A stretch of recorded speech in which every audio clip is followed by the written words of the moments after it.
few years ago, I went camping in the Everglades with 3 friends. We were all pretty experienced with the outdoors, not hardcore survivalists or anything, but we'd each done enough hiking, fishing, and tent camping in remote areas to know the basics. It wasn't our first time in the Everglades either. We'd done shorter overnight trips in the past, but this time we planned for a long weekend. We wanted to get out far enough that we wouldn't be bothered by crowds, loud RVs, or people playing music over portable speakers at 2 in the morning. We wanted isolation, something real. We picked a spot we found marked on an older topographical map, an elevated patch of hardwood hammock a couple of miles off one of the back trails.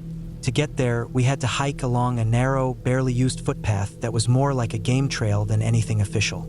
The air was thick and wet, and everything smelled like swamp water and rotting vegetation. Mosquitoes were bad, but we were prepared.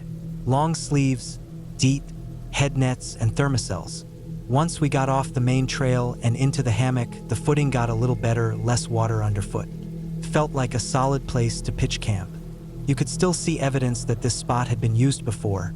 Some old fire rings, a bit of flat ground where grass wasn't growing as thick, but it had clearly been a long time. We didn't see another person from the moment we left the car. The sun was already low when we got the tents up. We didn't bother building a big fire since it was warm enough already and nobody wanted to attract attention from bugs or animals. Instead, we set up a little backpacking stove and heated some meals, then sat around with headlamps and shared a flask of whiskey as the woods went dark around us. The Everglades at night is something else. If you've never camped there, it's hard to explain. The sound doesn't die down after sunset. It almost gets louder. There's this constant hum, a wall of noise made up of insects, frogs, distant owls, even the occasional splash from something moving through the water. It's not peaceful in the traditional sense.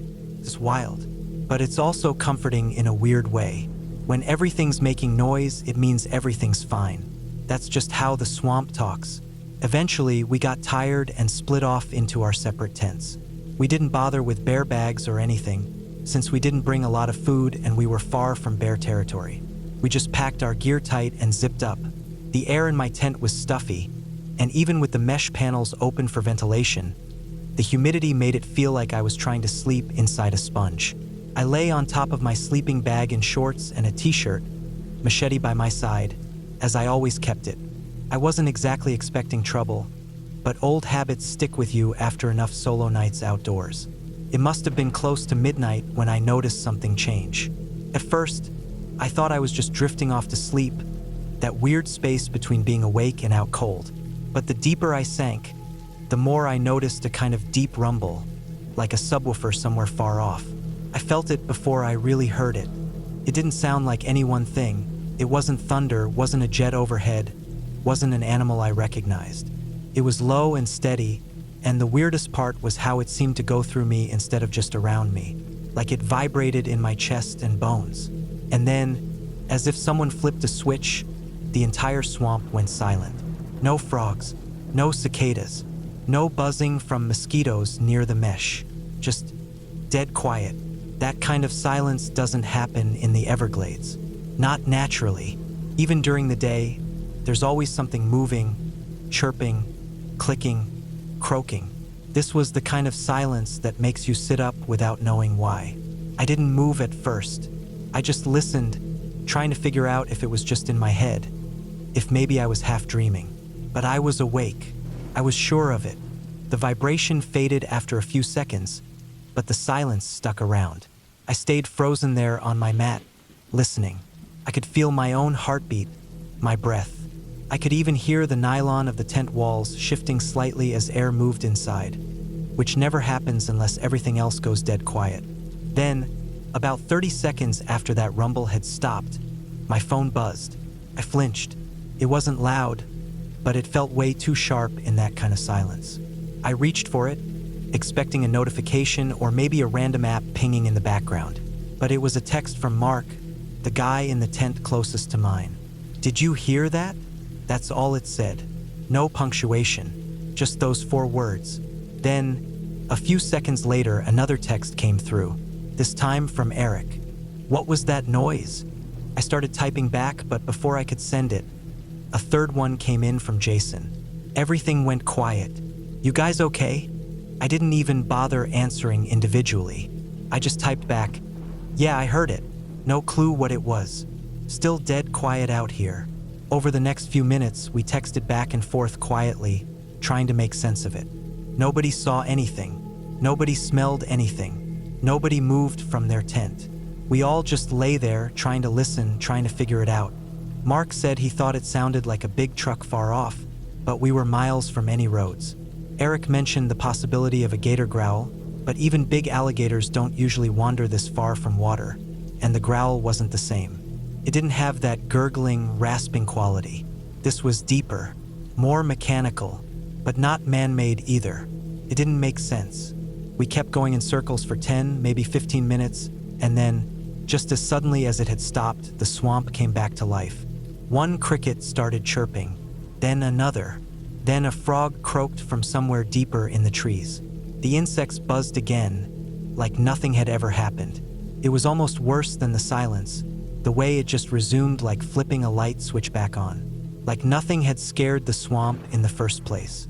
Eventually, the messages stopped. Everyone must have tried to sleep again. I kept my machete close and lay still for a long time. I don't remember falling asleep, just the feeling of staring at the tent ceiling for what felt like hours, listening to every rustle, every splash far off in the trees. The next morning, nobody said much. We looked at each other with that kind of quiet understanding you get after a weird night. You don't always need to talk it out, but we packed faster than usual. None of us suggested staying the second night, even though that had been the plan. I think we all just wanted to get out of there, back to the car, back to the normal world. On the hike back, I kept checking the ground without even realizing I was doing it, looking for prints, markings, anything that might explain what had happened. But the Everglades eat signs fast. Between the soft soil, falling leaves, and animal tracks, it's hard to read anything. The place resets itself every day. We reached the car by early afternoon, soaked in sweat and bug bites, but none of us complained. Once we had service again, we started Googling. We looked up gator growls, panther calls, sonic booms, even weird things like minor tremors or military tests. There were no earthquakes, no military activity, no scheduled launches, and the growls we found online didn't match what we heard. Nothing seemed right. Over time, we kind of let it go. We talked about it less and less, and now we barely bring it up unless we're reminiscing. But that night stuck with me. I've been camping dozens of times since, even back in the Everglades, but I've never heard anything like that again. And the weirdest part isn't the noise. It's the silence, that unnatural quiet. I didn't know until that night just how loud a swamp could be until it wasn't. When all those animals go dead quiet at once, like they know something you don't, that sticks with you. To this day, I sleep with a blade close by when I camp. Not out of fear exactly, but because once you've felt something like that, you know how fast things can change out there. You can do everything right. Check your map, pick your spot, carry your gear, stay smart. And still, nature has a way of reminding you that you're not in charge out there. You're just a guest. And sometimes, something walks by that the forest would rather you didn't see. And when it does, the swamp holds its breath. Last summer, I worked at an overnight camp in northern Wisconsin. It was a big place, about 300 campers and 80 staff spread out across cabins, lodges, and various activity stations tucked deep in the woods. The camp sat on the edge of a large lake, surrounded on nearly all sides by dense forest. I'd never worked at a camp before, and I honestly took the job because I needed something that would give me room and board for a couple of months. I wasn't expecting anything remarkable. Just long days, tired kids, bug spray, and campfire smoke. That's mostly what I got until one night changed everything. The cabin I was assigned to was close to the back edge of the camp. We were a decent walk from the main lodge and even farther from the front entrance, which was a long, winding road through the trees that eventually connected to a narrow highway. My cabin held 10 campers and another counselor who shared the space with me. We had rows of wooden bunk beds and windows that barely kept out the mosquitoes, plus a thin screen door that never shut right. We weren't fancy, but we were used to it. The days were usually packed. I'd wake up early, herd the kids to breakfast, then shuttle them between swimming, crafts, archery, and a dozen other activities. By the time dinner rolled around, they were exhausted, and so was I. I'd crawl into my bunk around 10 or 11 each night, too tired to do anything but fall asleep immediately. That routine had gone on for most of the summer without any real problems. But in early August, during our 5th session of the summer, we got hit by a storm that I still think about all the time. That day had been hot and humid. The air felt heavier than usual, and there hadn't been much of a breeze. It was one of those days where you sweat just standing still. The kids were sluggish during activities, and even the lake felt unusually warm. That evening, clouds started to gather over the trees. They came in fast, thick, and low, and the sky took on this strange, dark orange tint right before the sun went down. I noticed it while walking back from the dining hall with a few of my campers. We made it back to the cabin and got everyone settled into bed a little earlier than usual. By the time I was climbing into my bunk, the sky outside was nearly black. I remember lying there, half awake, feeling the air shift. It was dead quiet, and then suddenly, everything changed. A huge gust of wind slammed into the side of the cabin, and within seconds, it sounded like a freight train was roaring through the trees. Rain started hammering the roof, and the lightning was almost nonstop. Bright flashes every few seconds lighting up the entire room like camera flashes. The thunder came right after each flash, loud and sharp, and there were cracks that didn't sound like thunder at all. They sounded like wood splitting. Big, deep cracks like giant logs being snapped in half. I sat up in my bunk and listened. I could hear the wind howling, branches slapping against the cabin, and that cracking sound again, this time louder and followed by a heavy, low thud somewhere close by. It was the kind of sound that made your stomach drop, even if you didn't know what exactly it was. One of the campers stirred, rolled over, and mumbled something, but none of the kids actually woke up. The storm lasted maybe 15 minutes, came hard and fast, and then it was just gone, like someone had flipped a switch. After the wind died down and the rain started to let up, I lay back down and tried to go back to sleep. I remember feeling weird about how fast it had all happened, how loud it was, how close that cracking sound had been. But nothing in the cabin had broken, and the kids were all still asleep, so I figured maybe it hadn't been that bad. I must have drifted off sometime after that. When we woke up the next morning, everything looked normal inside. The kids got dressed, we packed up for breakfast, and I didn't notice anything strange until we stepped outside. The first thing I saw was a massive pine tree that had come down just a few feet from our cabin. It was huge, probably 70 or 80 feet tall, and it had completely uprooted, the base torn out of the earth with a thick wad of dirt and roots attached. It had landed across the open space between our cabin and the one next door. If it had fallen just 5 feet to the side, it would have crushed half our roof. No one inside would have stood a chance. As we walked toward the main lodge, I saw more damage. Everywhere I looked, trees had been snapped in half or toppled completely. Not little trees either, huge old ones that had probably been there for decades. Some were splintered, broken off halfway up, others uprooted entirely. One had fallen across the campfire ring and crushed half the benches. Another had landed across a gravel path, blocking the road that led down to the lake. But the worst part was how close so many of those trees had come to hitting cabins. A few were only inches away from the walls, maybe a foot or two at most. If the wind had shifted slightly, or if the trees had leaned just a little differently, they would have landed directly on buildings full of sleeping kids.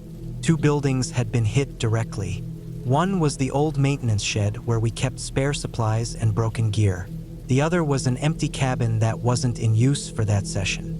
Both were completely destroyed. Roofs caved in, walls buckled. If anyone had been inside, they wouldn't have made it out. The staff were all shaken. A few of us stayed behind while the campers ate breakfast and just stood there, staring at the damage.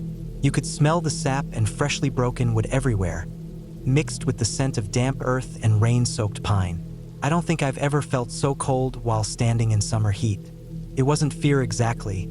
It was more like this numb, uneasy awareness that we had come incredibly close to something we couldn't have stopped or prepared for. Nature had just made a decision, and by pure chance, it hadn't wiped any of us out. All day we cleaned up what we could. The maintenance crew brought out chainsaws and began cutting up the fallen trees. The counselors took turns supervising kids while others helped move branches, clear paths, and tape off unsafe areas. At least 3 cabins had trees leaning dangerously close to their roofs, and those kids were moved to other buildings for the rest of the session. I spent most of the afternoon helping haul broken limbs into piles and dragging logs off paths. My hands were raw and covered in dirt and pine sap by the end of it. That night, after the kids went to bed, a few of us stayed up a little later than usual. We sat outside the main lodge, not saying much. The stars were out and the air was calm again, but none of us could relax. We kept looking at the trees around us, really looking at them, noticing which way they leaned, how tall they were, whether they had rot or looked unstable. Every creak in the woods made us twitch a little. I didn't sleep much that night. Every gust of wind, no matter how small, made me sit up and listen. The sound of branches swaying, even gently, sent my heart racing. I knew it was irrational. Storms don't usually hit the same place 2 nights in a row, and lightning almost never strikes twice in the same spot. But I couldn't shake the thought that maybe next time we wouldn't get so lucky. I stayed at that camp for the rest of the summer. We didn't get another storm like that, thankfully, and eventually, things went back to normal. The trees were cleared, the damaged buildings were taken apart and hauled away, and the kids stopped talking about it. But I never really stopped thinking about it. Not once. Even now, almost a year later, I'll catch myself replaying that night in my head. I'll remember the cracking sound of those trees falling. I'll think about how easily one of them could have come down on our cabin, how close we came to losing kids, how no amount of training or emergency preparedness could have done a thing to stop it. What really gets to me is that the only buildings destroyed were empty. No one was in them. Out of all the possible places those trees could have landed, not one struck a cabin with people in it. It was like a coin flipped 20 times in a row and landed exactly right every single time. And if even one of those flips had gone the other way, there's no doubt in my mind we would have lost someone. Maybe a lot of people. That thought follows me. I still wonder what would have happened if that one tree had fallen just 5 feet to the left. If it had landed on my cabin, on those kids, on me. You never think about how fragile things really are until something like that happens. We spend so much time planning, organizing, controlling every little detail, but none of that matters when nature decides to take a swing. That storm didn't care about schedules or safety procedures. It just came and went, and by pure luck, we walked away untouched. I don't believe in signs or fate or anything like that. I don't think there was any grand reason we got lucky. I think it just happened that way. But I also don't think I'll ever forget how it felt to stand there the next morning, looking at all that destruction, knowing it could have been so much worse. I'll never camp the same way again. I'll never look at a big tree near a cabin the same way again. And every time I hear thunder in the distance, I still think of that night, that storm, and how close we came to disaster. Last summer, I decided to take a solo camping trip in a quiet, lesser-known patch of woods a few hours north of where I live. I'd been feeling overwhelmed with work, social stuff, and just the noise of daily life, and I figured a weekend out in the woods without any cell service or distractions would be a good way to reset. I picked a spot I found online. It wasn't a big-name park, just a local forest preserve with a few primitive campsites tucked into the trees.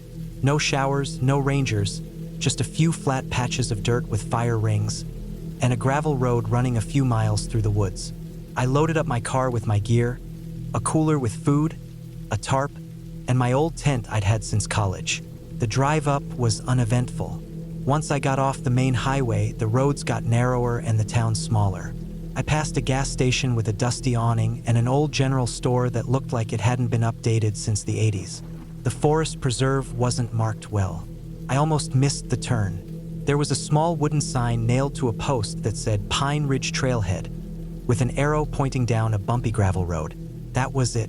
I drove slowly down the road, the gravel popping under my tires. The trees closed in on both sides pretty quickly, and within a few minutes I felt like I was deep in the woods. There were small clearings every so often. Some had picnic tables, some didn't. I found one about 3 miles in that looked pretty secluded. No one else was there, which was what I was hoping for. I set up my tent near a big oak tree and laid out the tarp underneath. The ground was dry, and the air had that warm, earthy smell that always reminds me of summer hikes. I set up my folding chair, unpacked my cooler, and got a small fire going in the ring with some kindling I brought. The sun was starting to dip low, and I ate a sandwich while the fire crackled. It was peaceful. Birds chirping, bugs humming in the trees, the occasional squirrel rustling in the underbrush. I didn't see a single car or person the whole time. After dark, I sat with the fire a while, poking at it with a stick and just staring into the flames. It was dead quiet out there. No planes, no traffic. I heard an owl at one point and some distant animal sounds, probably raccoons or something nosing around.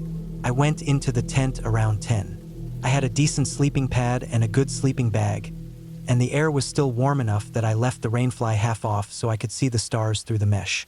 I drifted off to sleep pretty easily. Sometime around maybe 1 or 2 a.m., I woke up suddenly. I didn't know why at first. I laid there a moment, blinking up at the stars. Then I realized it was dead silent.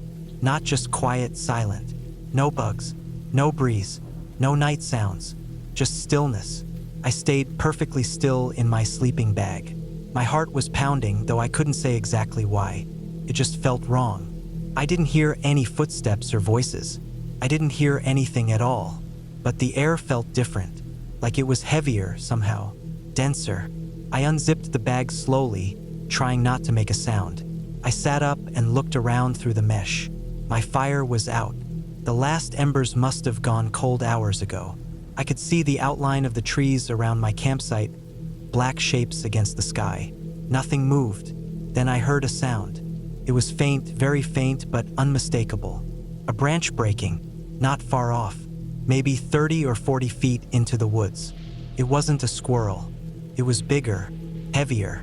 Then silence again. I felt frozen. I didn't have a weapon on me, just a folding knife in my backpack and a small hatchet in the firewood pile outside the tent. I stayed sitting, trying to figure out if it was some animal or maybe even another person. But I hadn't seen anyone, and this wasn't a popular spot. My car was the only one on the road. A few minutes passed. Then another sound, softer this time, a rustling, like leaves being disturbed. Still too far to see anything, but too close for comfort. I reached for my headlamp, clipped it on, and clicked it to red light mode, less visible from a distance. I slowly unzipped the tent flap and peeked out. I couldn't see anything in the direction the noise came from. The trees were too thick, but I still didn't move. I just listened. Another snap. Closer. I debated what to do. My car was maybe 50 feet from the tent, parked near the little dirt turnaround. But that meant stepping out of the tent and exposing myself to whatever or whoever was out there. I figured if it was a bear, I would have heard it moving more. This felt more deliberate, controlled, like someone trying to move quietly. Finally, after maybe 20 minutes of sitting there, everything stopped again. No more sounds. Nothing. I eventually laid back down, but I didn't sleep much.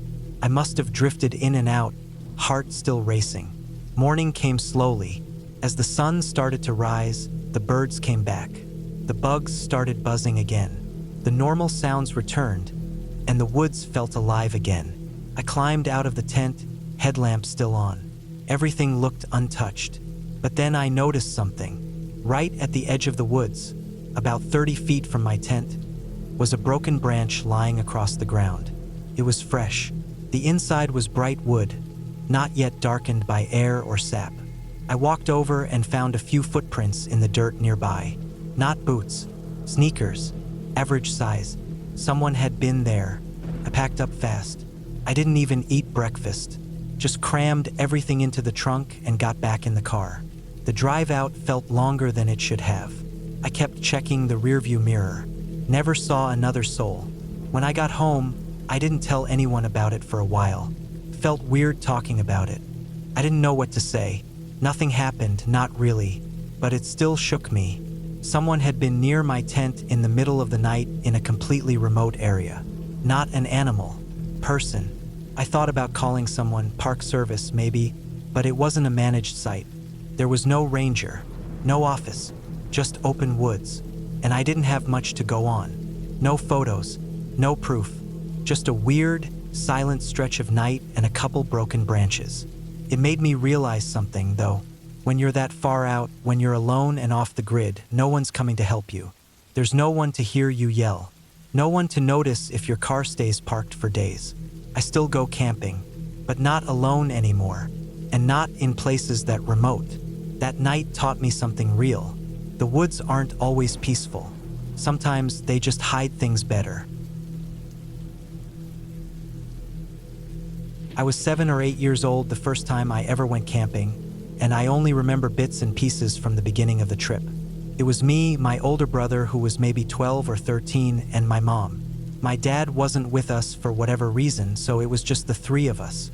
We went somewhere not too far from where we lived, probably only an hour or two away. But to me it felt like a far-off adventure. Everything felt big when you were that small. The trees were taller, the woods darker, and even the sound of the crickets at night felt louder. It was summertime, and the days were hot but not unbearable. I remember the campground we were at had actual marked spots for tents and a path that led to a communal bathroom, but it still felt like the middle of nowhere. It wasn't one of those fancy RV parks or anything. This was a real wooded area. There were other campers around, but you could go 30 feet in any direction and feel like you were alone in the forest. The first day was pretty normal. My mom helped us get the tent set up, and my brother and I took turns helping her with little things like collecting firewood and unpacking the cooler. We had hot dogs for dinner that night, roasted over the fire on sticks we found ourselves, and then marshmallows after. I remember thinking that it was one of the best meals I'd ever had, probably because of how fun it all was. We sat around the fire for a while. My mom had one of those big green flashlights and she used it to read us a story. Then we all crawled into the tent together and zipped ourselves into our sleeping bags. That tent wasn't big, just a regular dome tent. It had enough room for the three of us to lay down side by side. My mom was on one side, then me, then my brother on the other end. We had a battery-operated lantern inside, but it didn't stay on. Once we were in bed, my mom turned it off and the tent went dark. I remember being nervous about the noises outside, the wind, the insects, an occasional snapping branch, but I trusted that we were safe in there. I must have fallen asleep quickly because I don't remember tossing or turning. The next thing I remember is waking up, but I wasn't in the tent. I was still in my sleeping bag, still zipped up, but the ground underneath me was hard and cold and didn't feel like the spot we'd laid the tent down on. It wasn't that soft pine needle-covered dirt I remembered. It was rougher. I couldn't see anything at first. It was pitch black all around, and I was completely disoriented. I thought maybe I had just rolled out of the tent, that I had somehow gotten halfway out and was lying just outside. But as my eyes adjusted, I realized I was surrounded by trees. More trees than there had been at our campsite, and the silhouettes of the trees were different. It was darker, denser. I was lying on what felt like packed, gritty earth with leaves and little rocks under me. I was still zipped in my sleeping bag, but there was a chill in the air that I hadn't felt earlier in the tent. Everything was still and quiet, almost too quiet, except for the sound of my own breathing. I froze. I didn't know what was happening or how I got there. For a few seconds, I couldn't even process it. I was too stunned to move. Then the panic set in. I started to scream. I called for my mom over and over. My voice echoed through the woods. It felt like I screamed forever before I finally heard her shouting back. Her voice was frantic and distant, at least 100 yards away. I couldn't see her. I could only hear her calling out, getting closer. I didn't try to get up or move. I was scared that if I moved, I'd go further away from the campsite or trip and fall in the dark. I stayed curled up in my sleeping bag, shivering even though it wasn't that cold. I think it was just fear that made me shake. Eventually, I saw flashlight beams cutting through the woods. My mom's light and then my brother's. They found me and rushed over. My mom was crying and hugging me so tightly I couldn't breathe. She kept looking at me and then looking around like she was trying to figure out how I'd gotten there. I didn't know either. I couldn't explain it. They had no idea how I ended up that far away from the tent, zipped up in my sleeping bag. My brother swore he hadn't heard me leave. My mom said she woke up and I was just gone. They helped me up and we walked back to the campsite. It was farther than I expected. We had to weave through trees, step over fallen branches, and go down a little slope before we got back to where the tent was. When we returned, nothing looked disturbed. The tent was still zipped. Our gear was all in place. There were no signs that anyone or anything had been through there. I didn't sleep the rest of the night. I stayed curled up between them, eyes wide open, staring at the ceiling of the tent. Every little noise made my heart pound. Every gust of wind felt like something creeping nearby. My mom didn't sleep either. She just held on to me. The next morning, everything looked normal. The campsite was calm and quiet. The fire pit was cold. The sun was shining, and the sounds of birds and insects were back. My mom checked me over for any injuries or scrapes, but there weren't any. I was completely fine physically, just shaken up. She kept asking if I remembered anything else, but I didn't.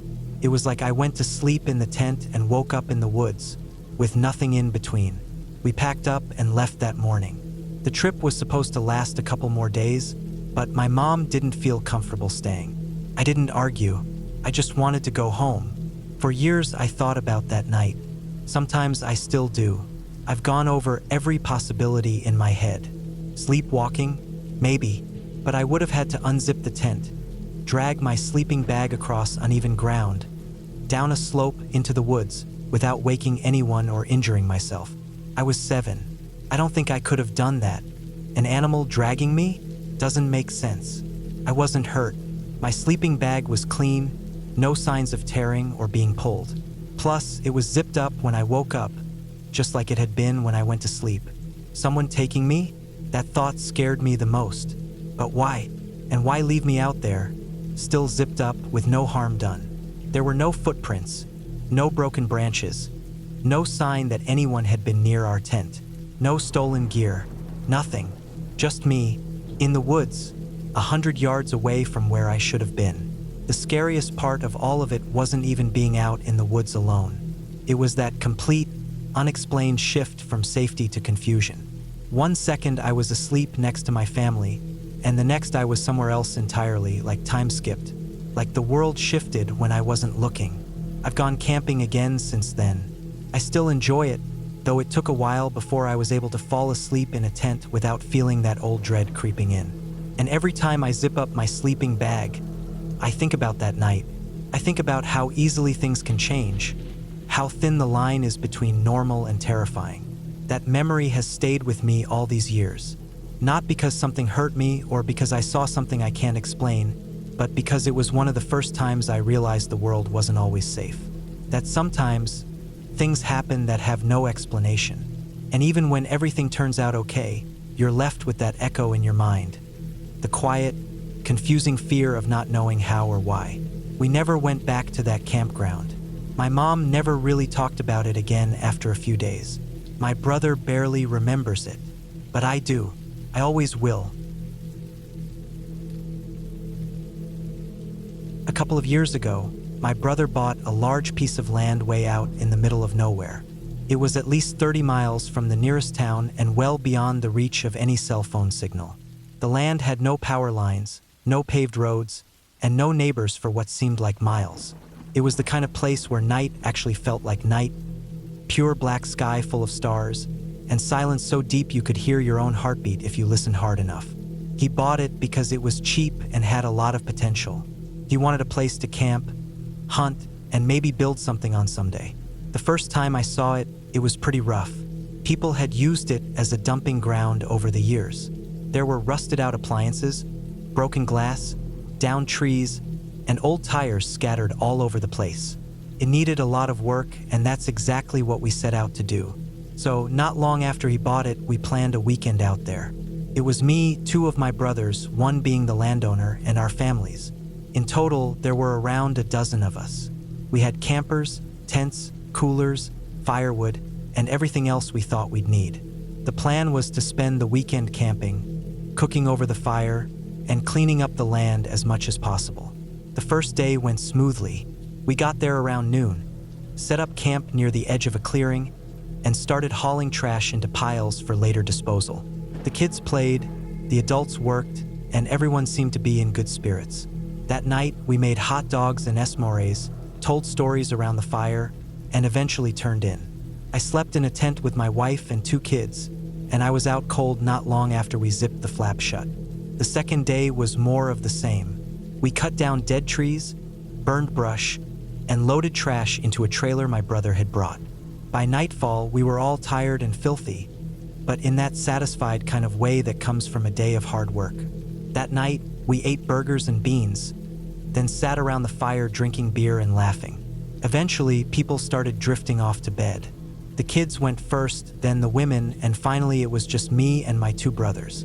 One of them had brought a small camper with a generator, mostly for the kids to play in during the day and so his wife could have access to a bathroom at night. He also had a small radio that he'd been playing music on earlier. Nothing loud, just some classic rock and country to keep the atmosphere light. At some point, we all decided to call it a night. I crawled into my tent, got into my sleeping bag, and passed out almost immediately. But sometime during the night, I woke up needing to pee. It must have been around 2 or 3 in the morning. Everything was dark and still, the kind of quiet that feels almost too quiet. I got out of the tent, grabbed a flashlight, and headed toward the edge of the woods to take care of business. As I was standing there, I noticed something odd. Faint music, just barely audible. It sounded like it was coming from somewhere in the trees. At first, I figured it was the radio in my brother's camper. Maybe he'd fallen asleep with it playing. But the more I listened, the more I realized it didn't really sound like the kind of music he'd been playing. This was slower, softer, almost classical. I stood there a few moments trying to place it. I thought about checking the camper but decided against it. I finished up and went back to the tent. It was weird, but not enough to keep me from sleeping. I didn't think about it again until morning. At breakfast, I casually mentioned the music. My sister-in-law said she'd heard music too, but she thought it was jazz. Another person said they heard old country.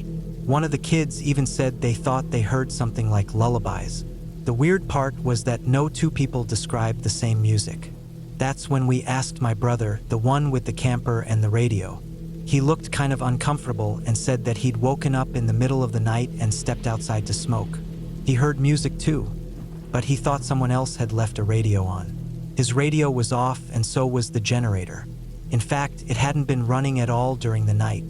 None of us had any electronics that could have played music without power. There was no one else around. No houses, no vehicles, no signs of people for miles. But all of us, at different times during the night, had heard music.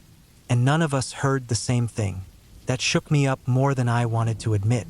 I tried to laugh it off, but something about it just felt wrong. We stayed the rest of the day, finished cleaning up, and left that evening. I didn't say anything at the time, but I was glad to leave. Since then, I've been back to that land a few times. My brother still owns it.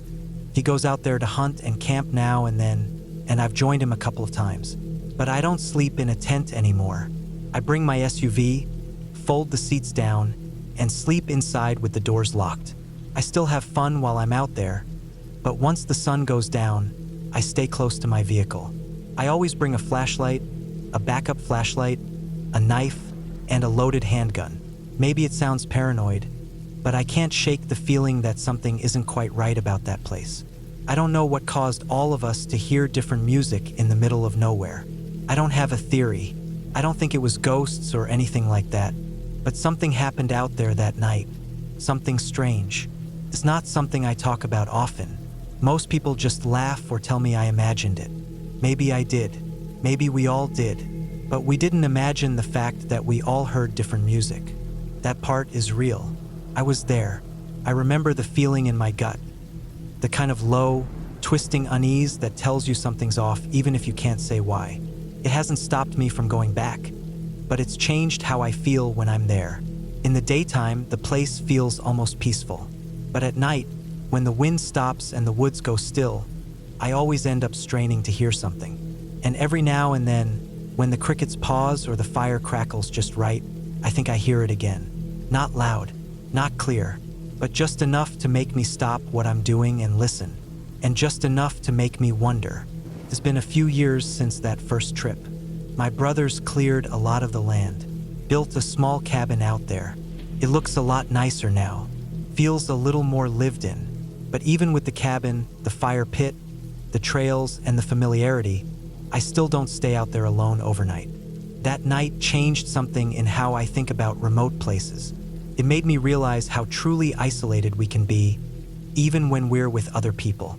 It made me aware of the way sound travels through the trees, the way your brain tries to make sense of things that don't make sense. I didn't need a ghost or a monster to scare me. That music, whatever it was, did a better job than anything else could have. These days, I still love camping, still love the outdoors, but I camp a little differently now. I check my surroundings more carefully. I keep something within reach just in case. And I don't take silence for granted anymore. Because when it breaks, when something cuts through it like music from nowhere, you realize how quickly everything can change. And you don't forget it. Last year in early spring, I went on a camping trip to a piece of land my cousin recently bought. It was deep in a quiet stretch of forest a few hours away from the nearest town. There weren't any neighbors close by, no cell reception, no paved roads. The place had a kind of peaceful isolation to it that I usually appreciated. The land itself sat next to a medium-sized lake. It wasn't a particularly popular spot, probably because it was pretty far off any main roads. The lake had no docks, no cabins around it, no trails. It was just there, calm, still, surrounded by pine trees. The first couple days were normal. We were mostly there to help clear some debris and get the place cleaned up. It had been used as a dumping ground over the years. Old tires, broken TVs, piles of rusted out cans, that sort of thing. We hauled out what we could, burned a lot of the wood, and cleaned up a path leading from the clearing to the edge of the water. At night, we sat around a fire.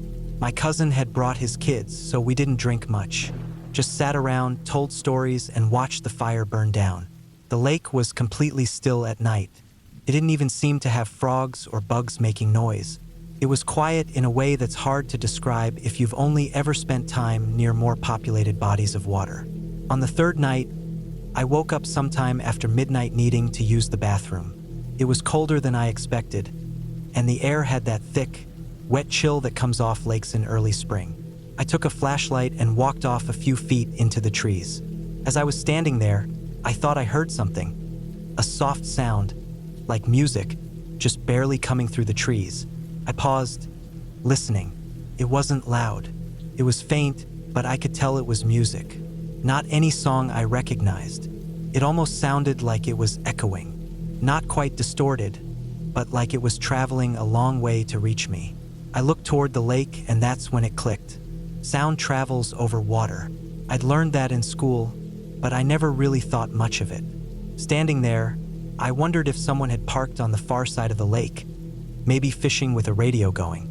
That would explain it. But when I looked out over the water, I couldn't see any lights. It was too dark.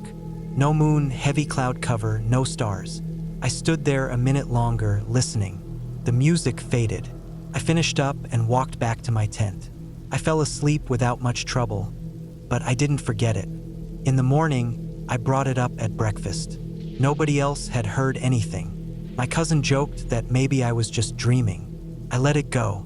That night, after the fire died down and everyone went to sleep, I stayed up a little longer. I had this weird, nagging feeling like something was off. I didn't know why. I wasn't scared exactly, just uneasy. I walked out toward the lake with a folding chair and sat down at the edge of the water. The surface was so still it looked fake. The trees on the other side made a perfect mirror reflection. After maybe 20 minutes, I started hearing it again. Music, faint, drifting across the lake. This time, I tried to really listen. I couldn't tell what kind of music it was. No lyrics, just a slow, steady rhythm. Something about it felt wrong. It wasn't just quiet, it was distant, like it wasn't meant to be heard. I stood up, scanned the far side of the lake. Nothing. No lights, no movement. I walked a few steps along the shoreline, listening. The sound didn't get louder or quieter. It stayed exactly the same. I didn't stay out there long. Something about it made me feel like I wasn't supposed to be there. I went back to my SUV and slept inside with the doors locked. In the morning, I didn't mention the music again. Later that day, my cousin suggested we take the canoe out. He had brought one and hadn't used it yet. We launched from our side of the lake and started paddling across. I wasn't sure what I was hoping to find. Maybe a cabin tucked into the trees, maybe an old dock. But there was nothing. The other side of the lake was steeper, with rock outcrops and thick brush. No signs of life. No trail. No trash. Nothing. We beached the canoe and walked the edge of the tree line for a while. It looked completely untouched, like nobody had stepped foot there in years. That night, I stayed in the SUV again. I didn't hear anything, but I didn't sleep well either. I kept waking up, thinking I heard something and then realizing it was just wind in the trees. When we packed up to leave, I felt this strange mix of relief and disappointment. I couldn't explain what had happened, but it stuck with me. I've been camping a lot of times in my life, and I've never felt that specific kind of discomfort before, like something was happening right at the edge of my perception. A few months later, I went back to the property with just my cousin. The kids stayed home, and it was just the two of us. We didn't camp that time. We just went out for the day to check on some things, clear a few branches, and walk the perimeter. The lake was just as calm. Nothing had changed. As we were standing near the water, I mentioned the music again. My cousin nodded slowly and said he'd heard it too, but only once. He hadn't brought it up because he thought maybe it was in his head. He didn't know where it came from either. We both just kind of stood there for a minute, looking out over the water. I don't think there's anything supernatural about it. I really don't. But there's something unnerving about sound when you can't find the source, especially out in the middle of nowhere, where sound can bounce and carry in strange ways. Maybe there was someone camping a few miles off in another direction. Maybe it was someone playing music from a boat and we just couldn't see them. But it didn't feel that way.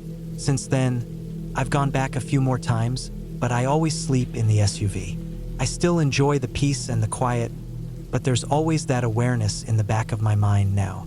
A reminder that just because something is quiet doesn't mean you're alone. I haven't heard the music again, not since that second night, but I think about it a lot, about how easy it is to feel completely alone, only to suddenly realize you're not, and how sometimes the scariest things aren't the ones you see or touch, but the ones you can only barely hear, drifting in on the wind from across the water. Whatever it was, it didn't hurt anyone. It didn't do anything but play softly in the night. But it changed how I think about being out there. I'm more careful now. I always check the locks on the SUV. I keep a flashlight and a knife within reach. Not because I expect anything to happen, but because I understand now how fast peace can turn into unease. Maybe the lake was just carrying sound from somewhere we couldn't find. Maybe it was a trick of the wind. Maybe it was something simple, but I don't think I'll ever know for sure. And that not knowing, that's what really sticks with me. Sometimes I'll be lying in bed at home, in a warm house, surrounded by walls and people and noise, and I'll think about that lake. I'll think about the silence and how, if I listen closely enough, I might still hear that music floating in from across the water. Even now, it gives me chills. I went camping alone once, a few years ago in early autumn. I had gotten used to doing solo hikes and overnights as a way to clear my head and disconnect from the day-to-day routines. This trip wasn't very different in terms of planning. I had picked a small campground near a state forest, somewhere a little out of the way but not too deep into the wilderness. There was a 10-mile loop trail that circled around a small lake and cut through a few denser sections of woods. I thought it would be a perfect one-night escape. I got to the trailhead around noon and hiked for a few hours before settling on a spot close to the lake's far side. It wasn't an official campsite, but I'd brought all my gear and knew how to camp responsibly without leaving a trace. The lake was calm, the air was crisp, and the occasional breeze rustled the canopy overhead. I pitched my small one-person tent, gathered some dry branches for a fire later, and set up camp with the same routine I'd followed many times before. By the time the sun started dipping behind the trees, I had eaten and was just watching the sky change color over the water. I remember thinking how quiet it was. No road noise, no planes overhead, just birds, bugs, and the occasional splash of a fish breaking the surface. It was peaceful in that way that feels a little too quiet after a while. When night fell, I got a small fire going and sat with a mug of instant coffee, just listening. The sounds changed after dark. You stop hearing birds and start hearing things moving through leaves, things stepping on twigs. Nothing big, just life in the woods at night. I tried not to let it spook me. I had been alone in the woods before, and I knew how the dark could mess with your head. I let the fire burn down and crawled into my sleeping bag. The temperature had dropped into the low 50s. I zipped up the bag, pulled my hat down over my ears, and just lay there listening. I must have drifted off pretty fast. What woke me up wasn't loud, but it cut through the quiet like a knife. A scream, high-pitched and short. At first I thought it was a person. It sounded like a young girl yelling once, quick, sharp, and then silence. I sat up, heart pounding, trying to make sense of it. I stayed still, just breathing, waiting to hear something else. After maybe a minute, it came again. That same scream, almost identical in tone and pitch.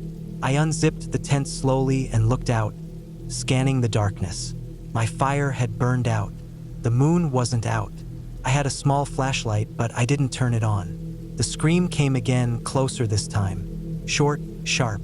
My first thought was, someone's out here. Maybe they're lost. Maybe someone needs help. But that thought didn't make sense the more I sat with it. It wasn't quite human. It was too clean. No words, just a sound. Then silence for several minutes. And then again, the same scream, but it seemed to be circling my camp. Not close enough to see, but not far either. I didn't know what to do. I didn't want to yell out. I didn't want to draw attention. I sat there in the tent with my bag unzipped, flashlight in one hand, knife in the other, just listening. At some point it stopped, just like that. No more screaming, no more twigs snapping, just the usual background noise of insects picking up again. I stayed awake until the first hints of light started showing through the trees. Then I got out of the tent and looked around the perimeter. There were no footprints or obvious signs that anything had come close. I walked toward the edge of the lake and looked out. Still silent water, nothing out of place. I made coffee, packed my gear faster than usual, and got moving. The whole hike back, I kept looking over my shoulder. I didn't hear anything else that morning, just the occasional squirrel or bird flitting through the woods. When I got back to the car and started driving toward the main road, I started thinking more clearly. I started trying to reason it out. It had to have been an animal, maybe a fox. I'd heard once that foxes can make noises that sound uncannily like human screams, especially vixens, and that made more sense than anything else. I hadn't seen any signs of people, and it wasn't mating season for most animals, but wildlife can be unpredictable. Still, knowing that in hindsight didn't change how I felt that night. Sitting in a tent, totally alone, miles from the nearest human, hearing what sounded like a scream move slowly around my camp. It hit a primal nerve. It wasn't even the sound itself. It was the repetition, the way it stopped and started, the way it seemed to study me without getting too close. I've been camping many times since then, and I've learned to tell myself logical explanations for weird things I hear at night.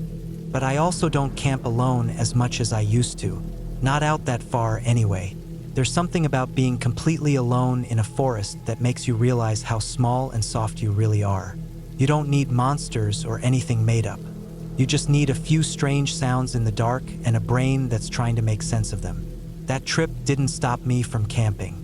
It didn't break me or leave me scarred, but it did change something about how I feel in the woods. That sense of peace I used to get from the quiet is still there, but now it comes with a little edge.